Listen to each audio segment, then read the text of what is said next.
আজকে আমি আড্ডা চ্যানেলে ১ম পর্বে আপনাদের সাথে আলোচনায় এসেছি স্বপ্নে সাপ দেখলে কি হয়।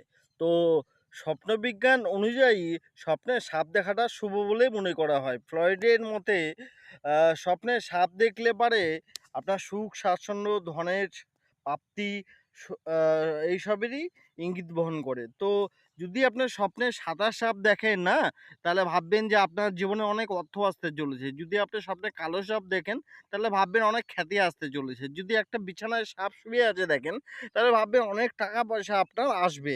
আর যদি দেখেন একটা নিচ থেকে পা বেয়ে উপরের দিকে সাপ যাচ্ছে আপনার শরীরের উপরের দিকে, তাহলে ভাববেন অনেক টাকা-পয়সা আসবে আপনার।